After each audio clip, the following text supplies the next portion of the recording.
ये सृष्टि 84 घटनाओं से गुजर चुकी है। 84 बार ये हो चुका है। इस अर्थ में सिर्फ 21 अब तक किसी रूप में मौजूद है। 63 पूरी तरह से गायब हो चुकी है। इससे फर्क नहीं पड़ता कि आप कैसे ढूंढें, पर आप उन्हें अपने सिस्टम में याददाश्त के चिन्हों के रूप में देख सकते हैं।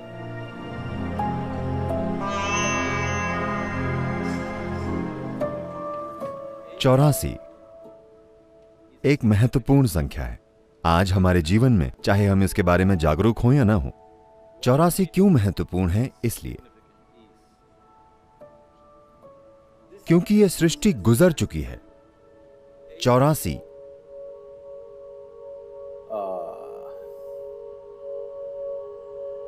घटनाओं से। 84 बार यह हो चुका है। यह 84वीं घटना है। आज आधुनिक विज्ञान प्रमाणित करता है कि पूरी सृष्टि बस कंपन है। यह मेरा आविष्कार नहीं है, यह वैज्ञानिक तथ्य है। जहां कंपन होता है वहां ध्वनि भी होगी। हाँ, क्या ये ठीक है? मैं तार्किक रूप से चरण दर चरण जाना चाह रहा हूं। जाने के और भी तरीके हैं, बस ऐसा करके मैं आपको एक अलग तरीके से समझा सकता हूं, लेकिन हम चरण दर चरण जाना चाहते हैं। जहां कंपन होता है वहां ध्वनि भी होगी। क्या ऐसा है? तो आप सिर्फ एक कंपन नहीं हैं, आप एक ध्वनि भी हैं, बल्कि एक शोर है। वे जो आवाज कर रहे हैं और वे जो नहीं कर रहे हैं, आप सभी लोग एक ध्वनि हैं। यही आधुनिक विज्ञान कह रहा है। और बहुत पहले किसी ने आपसे कहा था कि सबसे पहले शब्द था, और वो शब्द है भगवान।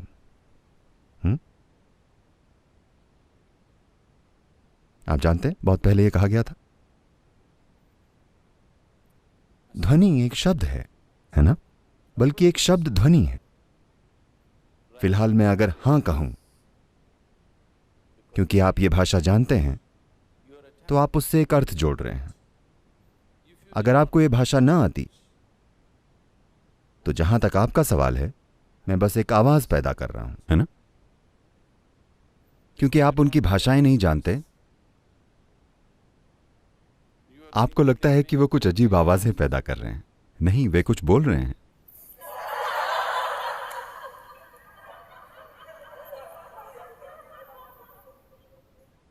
अगर मैं ऐसी भाषा में बोलूं जो आप नहीं जानते, तो आप स्वाभाविक रूप से सोचेंगे कि मैं कुछ अजीब आवाजें पैदा कर रहा हूं, है कि नहीं? अगर मैं अभी इस समय तमिल में या कन्नड़ा या तेलुगु या कोई और भाषा में बोलूं जो आप नहीं जानते, आपको लगेगा मैं कुछ, आपको पता नहीं चलेगा कि मैं वाकई किसी भाषा में बोल रहा हूं या कुछ बकवास आवाजें पैदा कर रहा हूं, है कि नहीं? तो शब्द बस एक ध्वनि है। तो उन्होंने कहा कि वो शब्द है भगवान, क्योंकि कोई भी इंसान जिसने अस्तित्व को पास से देखा है, वो देख सकता है कि जिसे आप सृष्टि कहते हैं और जिसे आप सृष्टा कहते हैं, इन्हें अलग नहीं किया जा सकता। अगर आप उन्हें अलग करें तो सृष्टि का अस्तित्व नहीं रहेगा। जब तक कि इसे सृष्टा का निरंतर सहारा नहीं मिलता, एक पल के लिए भी यह सृष्टि की प्रक्रिया नहीं चल सकती, क्योंकि सृष्टि बन नहीं चुकी है, यह निरंतर बन रही है। हाँ, क्या आप निरंतर बन रहे हैं या बन चुके हैं? मैं उम्मीद करता हूं कि आप बन नहीं चुके हैं। You are an ongoing process. आप एक जारी प्रक्रिया हैं। सृष्टि की भागीदारी के बिना सृष्टि एक जारी प्रक्रिया कैसे होगी? वो निरंतर भागीदारी है, वो अलग नहीं हो सकता। तो इसी वजह से उन्होंने कहा सबसे पहले शब्द था, मतलब from total, unmanifest, पूर्ण अव्यक्त अस्तित्व, जिसकी जब अभिव्यक्ति शुरू हुई तो सबसे पहली चीज जो हुई थी वो ध्वनि थी। वैज्ञानिक भी सहमत हैं कि बिग बैंग हुआ था। बैंग मतलब ध्वनि है ना। भारत में बहुत सुंदर तरीके से व्यक्त किया गया है कि पहले और एकमात्र ईश्वर जो दुनिया के इस हिस्से में मौजूद थे वे थे रुद्र। रुद्र का मतलब है वे जो गरजते हैं, गरजने वाले। तो उन्हें रुद्र इसलिए कहा गया क्योंकि यही सृष्टि की शुरुआत है, क्योंकि ये एक गर्जन है। वैज्ञानिक इसे बैंग कहते हैं। अब वैज्ञानिक बैंग के सिद्धांत को वापस ले रहे हैं कि एक बिग बैंग हुआ था। वे कह रहे हैं कि कई बैंग हुए थे। तो आज के एक मशहूर भौतिक विज्ञानी जिन्होंने कई मशहूर किताबें लिखी हैं, हाल ही में उन्होंने एक किताब लिखी है। मैंने वो पढ़ी नहीं, मैं उनसे मिला। उन्होंने एक किताब लिखी है, Endless Universe. हां, अंतहीन ब्रह्मांड। हमेशा विज्ञान ने यह विश्वास किया है कि हर चीज की एक शुरुआत और एक अंत होता है। अब भौतिक विज्ञानी अंतहीन ब्रह्मांड के बारे में बात कर रहे हैं। यौगिक प्रणाली में हमेशा एक निरंतर फैलते हुए ब्रह्मांड की बात की गई है। पहली बार शीर्ष स्तर के भौतिक विज्ञानी ये मानने लगे हैं कि कोई शुरुआत या अंत नहीं है, ये अंतहीन ब्रह्मांड है। ये एक मशहूर सिद्धांत है जो अभी वैज्ञानिक समुदाय के बीच है कि ब्रह्मांड अंतहीन हो सकता है। तो जब मैं इनसे चर्चा कर रहा था, मैंने पूछा कि क्या यह संभव है कि वो एक बैंग नहीं बल्कि एक गर्जन थी, एक निरंतर गर्जन। उन्होंने इस बारे में सोचा और उन्होंने कई चीजों के बारे में सोचा और वे बोले यह हो सकता है। शायद वो एक बैंग नहीं था, वो एक गर्जन थी। वो एक पल में नहीं हुआ, वो कुछ समय तक गरजा और फिर धीरे धीरे सृष्टि बनने लगी। तो पहला रूप, पहले ईश्वर को गरजने वाला कहा गया। रुद्र मतलब गर्जन करने वाला। तो मैंने पूछा आपको क्या लगता है उन्होंने कितनी बार गर्जन किया होगा? वो बोले हम कह नहीं सकते। हम कह नहीं सकते क्योंकि हमारे पास जानने का कोई तरीका नहीं है कि कितनी बार, लेकिन निश्चित रूप से उन्होंने एक से ज्यादा गर्जन की थी। फिर मैंने कहा किसी दिन अगर आपकी खोज आपको वहां पहुंचाती है तो इसे एक सहायक चिन्ह के रूप में रखिए कि वे 84 बार गरजे थे। उन्होंने पूछा आप कैसे जानते हैं, किस आधार पर यह कह रहे हैं?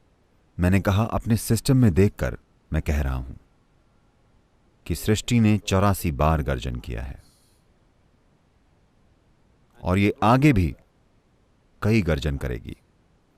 ये कुल मिलाकर 112 बार गर्जन करेगी। जब ये आखिरी बार गर्जन करेगी तब कोई शुरुआत और कोई अंत नहीं होगा, ये शाश्वत सृष्टि होगी। वो बहुत दूर है, पर मैंने उनसे कहा कि आप 84 को किसी तरह के सहायक स्तंभ के रूप में रखिए। आपके पास मशीन और गणित है, मैंने एक और एक कितना है ये भी नहीं सीखा। आपने ये सभी चीजें सीखी हैं, आप उन पर काम कीजिए। किसी दिन अगर आप एक संख्या तक पहुंचेंगे तो आप इस संख्या तक पहुंचेंगे, ये 84 होगा। ऐसा कैसे हो सकता है, उन्होंने पूछा। मैंने कहा अगर आप आज एक पेड़ काटते हैं तो लोग उसके तने में मौजूद छल्लों या चक्रों को देखकर कहते हैं कि पिछले 1000 सालों में अकाल कब पड़ा था, ज्यादा बारिश कब हुई थी, आग कब लगी थी, सब कुछ है ना। अगर आप अपने सिस्टम में अपनी जागरूकता का इस्तेमाल करके प्रवेश करते हैं तो इस सृष्टि का पूरा इतिहास इसमें लिखा हुआ है। 84 बार ये सृष्टि गरज चुकी है। हम इस 84वें गर्जन में हैं। 84 गर्जनों के कारण जो हुआ है, हम वहां हैं। उन 84 सृष्टियों में से जो हुई हैं, 83 हो चुकी हैं, ये वाली हो रही है। इनमें से जैसे सृष्टि हो रही है निरंतर, विलीन होना भी निरंतर हो रहा है। तो विलीन होने की प्रक्रिया कुछ सृष्टियों के लिए शुरू हुई और ये विलीन होती गईं। उनमें से सिर्फ 20 अब तक विलीन होने की प्रक्रिया में हैं। विलीन होने के अलग अलग स्तर हैं। बाकी की पूरी तरह से मिट चुकी हैं, सिवाय इसके कि आप अपनी जागरूकता में उन्हें देख सकते हैं, इस सृष्टि में देख सकते हैं, क्योंकि किसी रूप में इनमें उनका शेष भाग या अनुभव मौजूद है। उसी तरह जैसे आपके जीवन का अनुभव आपके हर काम में आपके साथ होता है, सृष्टि की प्रक्रिया भी हर सृष्टि का अनुभव अगली सृष्टि में अपने साथ लेती आई है, अगले में और उसके अगले में। हालांकि वे पूरी तरह से अलग हैं, हालांकि वे पूरी तरह से अलग हो सकती हैं। देखिए, आप स्कूल गए और फुटबॉल खेली, और ये 25 साल पहले हुआ था। अब अचानक से अब आप 45 साल के हैं और एक चोर आपके घर में घुस गया। जब आपके घर में चोर घुसता है, You are not going yeah like this. You will go like this. आप आ करके ऐसे नहीं करते, आप ऐसे करेंगे। क्योंकि आपका फुटबॉल का खेल अचानक ऐसी चीज जो आप पूरी तरह से भूल चुके हैं, वो कहीं आपके सिस्टम में है, वो बाहर आ जाती है। आप चोर को एक फुटबॉल की गेंद की तरह मारते हैं, न कि कराटे किक या कलरीपट्टू किक या किसी और तरह। तो वो अनुभव आपने फुटबॉल शायद 1 महीने या 3 महीने के लिए खेली होगी, लेकिन वो अनुभव, उस अनुभव का बचा हुआ हिस्सा आप में अब भी गहरा समाया हुआ है और ये कहीं एक बिल्कुल अलग जगह में व्यक्त होता है। इसी तरह आप हर समय विकसित हो रहे हैं। इसी को हम कर्म कहते हैं। तो ये व्यक्तिगत कर्म है जिसके बारे में हम बात कर रहे हैं, लेकिन एक ब्रह्मांडीय कर्म होता है। सृष्टि का अपना कर्म होता है, क्योंकि सृष्टि खुद एक कर्म है ना? सृष्टि का बनना क्या ये एक काम नहीं है? काम मतलब कर्म, ये कर्म है। उस कर्म का बचा हुआ हिस्सा हमेशा अगले स्तर की सृष्टि तक और फिर अगले स्तर तक पहुंचता है। इस तरह से कुल मिलाकर 84 सृष्टियां हुई हैं या 83 हुई हैं। ये 84वीं हो रही है। इनमें से पुरानी सृष्टियां पूरी तरह से विलीन हो चुकी हैं। उनका अस्तित्व बस अपनी सृष्टियों में मौजूद अनुभव की छाप के रूप में है, पर वे जीवित नहीं हैं। लेकिन इससे पहले की 20 सृष्टियां अब भी अलग अलग स्तर पर जीवित हैं। कुछ बहुत ही धुंधली हो गई हैं, कुछ प्रबल हैं, कुछ ज्यादा प्रबल हैं, कुछ लगभग असली हैं, जैसे ये है। ये लगभग ऐसी ही है, लेकिन ये विलीन होने की प्रक्रिया में है। वहां सृष्टि की प्रक्रिया सक्रिय रूप से नहीं हो रही है। विलीन होने का यही मतलब है। देखिए, फिलहाल आपके लिए मृत्यु का क्या मतलब है? जब आप बच्चे थे, जितनी नई कोशिकाएं आप पैदा कर रहे थे, मान लीजिए 1 साल में आप 100 अरब कोशिकाएं बना रहे थे। जब आप 35 के हो जाते हैं, यह थोड़ा कम हो जाता है। जब आप 45 के होते हैं, यह थोड़ा और कम होता है। 55 की उम्र में और कम होता है, 75 पर और भी कम। एक समय आता है जब आप जो पैदा करते हैं और जो मरता है उसकी संख्या नए से ज्यादा है। इसी तरह से बुढ़ापा आता है। सृष्टि के साथ बिल्कुल यही प्रक्रिया हो रही है। विलीन होना हर समय होता है, यहां भी विलीन होना हर समय होता है, लेकिन नई सृष्टि हो रही है तो यह पूरी ऊर्जा से चल रही है। यह नई सृष्टि धीमे पड़कर रुक गई, तो कुछ समय बाद, कुछ समय अंतराल के बाद यह बस कम होने लगी, सिर्फ विलीन होने लगी, और कुछ समय बाद सिर्फ याददाश्त की छाप है, जीवित छाप बिल्कुल नहीं है। तो इस अर्थ में सिर्फ 21 अब तक किसी रूप में मौजूद हैं। बाकी की बची हुई 63, जी हां 63 पूरी तरह से गायब हो चुकी हैं। ये आपको नहीं मिलेंगी, इससे फर्क नहीं पड़ता कि आप कैसे देखते हैं। लेकिन आप उन्हें अपने सिस्टम में याददाश्त के चिन्हों के रूप में देख सकते हैं, क्योंकि वो छाप, वो अनुभव अब भी यहां है। ये एक असली चीज है। बाकी सभी घटते क्रम के अनुसार सक्रिय है। इनमें दो हैं, इस सृष्टि में दो हैं। एक भौतिकता है जिसमें हर चीज की याददाश्त है, दूसरा है सृष्टि का स्रोत जो भविष्य का आधार है। आप या तो अपने अतीत को अपना भविष्य बनने दे सकते हैं। जब आप अपने अतीत को अपना भविष्य बनने देते हैं, हम आपको देखकर कहते हैं यह उसका कर्म है। जब हम कहते हैं वो उसका कर्म है, इसका मतलब है कि वो अपने अतीत को अपना भविष्य बनने दे रही है। उसमें कोई नई संभावना नहीं है। यही बात है जब हम किसी को देखकर कहते हैं कर्म। हम बस यही कह रहे हैं कि वे अपने अतीत को अपना भविष्य बनने दे रहे हैं। उनका वाकई कोई भविष्य नहीं है, वो खुद को दोहराएगा। जब आप कहते हैं मैं आध्यात्मिक मार्ग पर हूं, तो आप एक स्तर पर यह कह रहे हैं कि आप वाकई यह कह रहे हैं कि आप अपने अतीत को अपने भविष्य के रूप में दोहराने नहीं देना चाहते। आप अपने जीवन को चक्रीय नहीं बनाना चाहते। आप अपने जीवन को आगे ले जाना चाहते हैं। आप उसे चक्रीय नहीं बनाना चाहते। पिछला मंत्र जिसका अभी आप उच्चारण कर रहे थे वो है पुनरपि जननम पुनरपि मरणम। मतलब ये चक्र, मैं इसे किसी तरह तोड़ना चाहता हूं, क्योंकि जब आप किसी चक्र में आ जाते हैं, जब आप गोल घूमने लगते हैं, तो आप कहीं नहीं पहुंचने वाले। जब आप कहते हैं कि कोई गोल घूम रहा है, तो इसका क्या मतलब होता है? इसका मतलब बस ये होता है कि वो कहीं नहीं पहुंचेगा। तो जब हम कहते हैं ये उसका कर्म है, तो हमारा मतलब यही होता है कि वो कहीं नहीं पहुंचेगा, क्योंकि घूमते हुए उसे ऐसा लगता है कि ये नई यात्रा है, ये नई यात्रा है, क्योंकि उसकी याददाश्त बहुत छोटी है। हर किसी को भूलने की बीमारी है। मां के गर्भ से पहले क्या था या मां के गर्भ में क्या था उन्हें याद नहीं। वे भूल जाने की स्थिति में है। इसलिए गोल घूमना नया लगता है, हर बार घूमकर नया लगता है।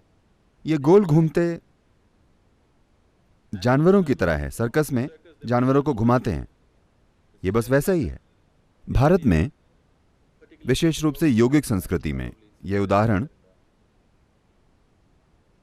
शायद कहीं योग सूत्र में ही है। ये वाला उदाहरण, उनकी तुलना तेल की चक्की के बैल से की जाती है। तेल की चक्की पर वे बैलों के साथ ये करते हैं, वे उनकी आंखों पर कपड़ा बांध देते हैं, उनकी आंखों पर कुछ बांध देते हैं, या फिर सब कुछ बांधकर बस इतना छोड़ देते हैं। और ये एक तेल की चक्की है, पर बैल सोचता है वो कहीं जा रहा है। जैसे आप ट्रेडमिल पर चढ़ते हैं और ऐसा लगता है कि आप कहीं जा रहे हैं, पर आप कहीं नहीं जा रहे हैं। यही कर्म है। तो ये आयाम जिसे आप अभी देख रहे हैं वो दो स्तरों पर है। एक हो चुका है, दूसरा हो रहा है। तो उनमें से 83 हो चुके हैं। अगर आप संख्याओं में बात करना चाहते हैं तो 83वां हो चुका है, पर अब भी हो रहा है। बचे हुए हिस्से के रूप में यह अब भी हो रहा है। आपका जन्म हो चुका है। क्या ये हो चुका है? जन्म हो गया है, पर अब भी हो रहा है ना? आपकी मृत्यु हो चुकी है, लेकिन अब भी हो रही है। आप समझे? आपकी मृत्यु तय है ना? यह पहले ही हो चुकी है। जिस पल आप पैदा हुए थे आपकी मृत्यु हो गई थी। मृत्यु की ओर आपका पहला कदम हो गया था, पर अब भी हो रहा है। आप इसके पूरे होने का इंतजार कर रहे हैं, या आप इसे टालना चाहते हैं, लेकिन यह हो रहा है ना? और यह पहले ही हो चुका है। तो आप में एक और आयाम है जिसका जन्म नहीं हुआ है, न ही मृत्यु होगी। अगर आप उस आयाम को छुएं, सिर्फ तभी आप में भविष्य जैसी कोई चीज होगी। वरना आपके पास बस कर्म है। कर्म मतलब आप अपने अतीत को भविष्य के रूप में दोहरा रहे हैं।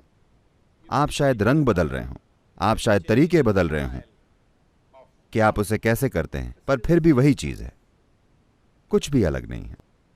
वही चीज जो गुफा में रहने वाला आदमी करता था, आप भी वही कर रहे हैं। तरीके और क्षमता शायद बदल गई हो, लेकिन चीज वही है। क्या ऐसा नहीं है? ये एक लंगर है, ये एक लंगर है। आपने लंगर फेंक दिया है और आप अपनी नाव को चलाने की कोशिश कर रहे हैं। ज्यादा से ज्यादा वो गोल घूम सकती है ना? तो हम लंगर खींचने की या लंगर की रस्सी काटने की कोशिश कर रहे हैं ताकि अगली बार नाव चलाने पर वो दूर चली जाए। तो पूरी आध्यात्मिक साधना इसी पर आधारित है कि आप मुक्त होना चाहते हैं। मुक्त का मतलब यह नहीं है कि आपको भूलना होगा, लेकिन आपको उस याददाश्त से मुक्त होना होगा जो आपको चलाती है। और यह याददाश्त सिर्फ आपके मन में नहीं, आपके शरीर की हर कोशिका में याददाश्त है। वंश विज्ञान और अन्य चीजों से यह हमारे लिए बिल्कुल स्पष्ट है कि आप में अपने पूर्वजों की याददाश्त है और आप आज भी उनकी तरह बर्ताव कर रहे हैं। आपकी नाक आज भी उनके जैसी है। आप देखिए,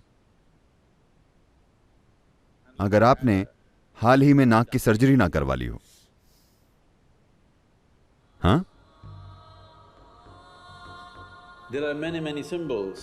कई सारे प्रतीक हैं या शरीर में कई पहलू हैं जो स्पष्ट रूप से ये कहते हैं कि इन 84 सृष्टियों की याददाश्त अब भी आपके शरीर में मौजूद है।